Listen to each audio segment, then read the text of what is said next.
তিস্তা ব্রিজের সংস্কারের কাজ শেষ, সাধারণের যাতায়াতের জন্য খুলে যাবে সেতু। রবিবার খুলে গেল গজলডোবা তিস্তা সেতু। 1,24 কোটি টাকা ব্যয়ে সেতু সংস্কারের কাজটা হয়।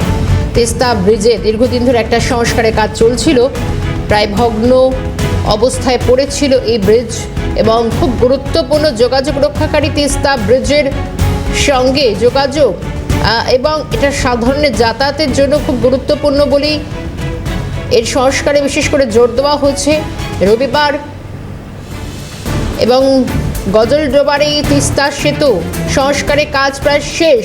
1,24 কোটি টাকা ব্যয়ে সেতু সংস্কারের কাজ হয়। টেলিফোন লাইনে রয়েছেন আমাদের প্রতিনিধি তিতাস পাল। তিতাস, সুপ্রভাত জানাই, সঙ্গে জানবো কাজ প্রায় শেষ আর কি আপডেট।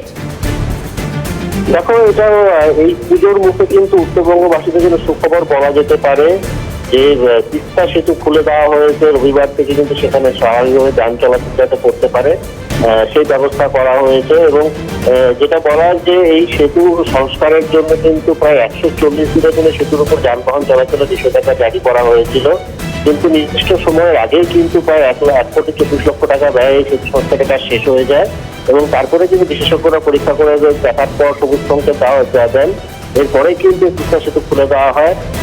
এই তিস্তা সেতু জলপাইগুড়িতে বটেই, শিলিগুড়ি থেকে শুরু করে উত্তর পূর্ব ভারতের সঙ্গে সংযোগের একটা অন্যতম সেতু এবং স্বাভাবিকভাবে সেতু এতদিন ধরে বন্ধ থাকার জন্য কিন্তু একটা সমস্যার মধ্যে পড়েছিলেন মানুষ। স্পষ্ট করি, অর্থাৎ গত রবিবারই কি অর্থাৎ এই তিস্তা সেতু খুলে দেওয়া হলো সর্বসাধারণের জন্য আরো একবার? হ্যাঁ, দেখো, গতকাল কিন্তু একটা অনুষ্ঠানের মাধ্যমে সবুজ বেলুন উড়িয়ে কিন্তু এই তিস্তা সেতু খুলে দেওয়া হয় এবং তারপর থেকে স্বাভাবিকভাবে যান চলাচল শুরু করেছে। তবে এখন যেটা প্রশাসনের তরফে যেটা জানানো হয়েছে যে 25 টন পর্যন্ত যেসব গাড়ি রয়েছে সেসবই কিন্তু তিস্তা সেতুর উপর দিয়ে চলাচল করতে পারবে। তার থেকে বেশি ভারী যানবাহন এই সেতুর উপরে চলাচল করতে পারবে না। অর্থাৎ ডাম্পার জাতীয় যেসব গাড়ি রয়েছে যেগুলো বালি পাথর বোঝাই করে যায় সেই সব কিন্তু এখনই কিন্তু সেতু চলাচল করতে পারবে না, তার অনুমতি দেয়নি প্রশাসন। এই নিয়ে কিন্তু ডাম্পার মালিকদের মধ্যে একটা ক্ষোভ তৈরি হয়েছে, যদিও তারা সে প্রকাশ্যে কিছু না বললেও তারা চাইছেন যে এই যে সিদ্ধান্ত প্রশাসনের, সেই সিদ্ধান্ত প্রশাসন বদল করুক, ডাম্পার চলাচলেরও অনুমতি দিক। কিন্তু অন্যান্য যে সমস্ত যানবাহন রয়েছে সেটা কিন্তু রোববার থেকে শুরু হয়েছে এবং এই তিস্তা সেতু অত্যন্ত গুরুত্বপূর্ণ একটা সেতু। এতদিন বন্ধ থাকার জন্য যারা সমস্যার মধ্যে পড়েছিল তাদের একদম। তিতাস, নজর থাকবে সেদিকে এবং তিতাসকে ধন্যবাদ জানাবো এবং কি প্রতিক্রিয়া উঠে আসে, কারণ একেবারে গুরুত্বপূর্ণ এই তিস্তা সেতু। এটা সংস্কারের কাজ শেষ, গতকাল থেকে খুলেও দেওয়া হচ্ছে আরো একবার। কি প্রতিক্রিয়া আসছে শুনবো।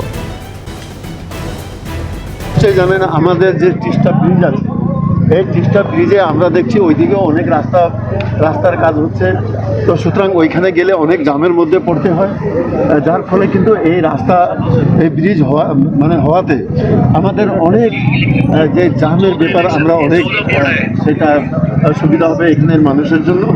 তো বিশেষ করে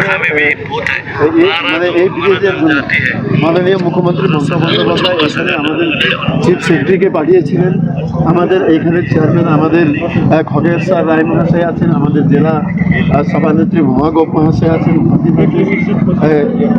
ডিস্ট্রিক্ট আমাদের এডিও সাহেব আছেন, আমাদের জেলা প্রশাসন থেকে আসছে এখানে আছে। তো সবারই আমাদের একটাই স্বপ্ন ছিল যাতে পূজার আগে যদি এই ব্রিজটা তাড়াতাড়ি যদি এটা আরম্ভ করে দেওয়া যায়, তাহলে এইখানে পূজার সময় নিশ্চয়ই আপনারা জানেন যে এখানে অনেক টুরিস্ট বাইরের থেকে আসে, তাহলে এই রাস্তা যদি খোলা যায় তাহলে কিন্তু টুরিস্টের ক্ষেত্রে অনেক সুবিধা হবে। আপনারা নিশ্চয়ই জানেন যে 3 মাস থেকে আমাদের তিস্তা ব্রিজ যেটা বন্ধ হয়ে আছে, তার কারণ ব্রিজটা একটু মেন ব্রিজটা যেটা রাস্তা তো খোলা আছে, ব্রিজটা বন্ধ ছিল। তার কারণ একটা আপনারা নিশ্চয়ই জানেন যে ব্রিজটা যদি কমপ্লিট আবার নতুন করে না হয়, আপনারা নিশ্চয়ই দেখেছেন ডবল ইঞ্জিন সরকারও 3-4 মাস আগে একটা ব্রিজ ভেঙে প্রায় কতজন মারা গেছে।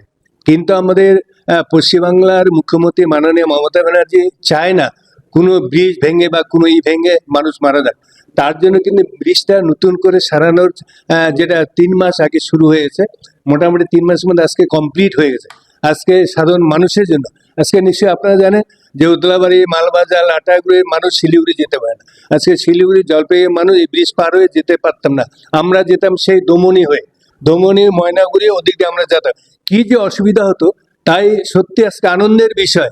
লিমিট দিয়েছে 25 টন, এটা অ্যাকচুয়ালি এরা বলছে এখন যে এটা আমাদের 25 টনটা প্রত্যেকটারই ব্রিজের একটা করে সিস্টেম থাকে টনের, তো সেই টন হিসাবে আমরা 25 টনের বোর্ডটা লাগিয়েছি। কত গাড়ি আপনাদের কত? আমাদের শিলিগুড়িতে 250 থেকে 300 গাড়ি আছে, প্লাস উদলাবাড়ির গাড়ি আছে, গজলডোবার গাড়ি আছে। টোটাল কত হবে? টোটাল প্রায় 750-800 গাড়ি আছে আমাদের।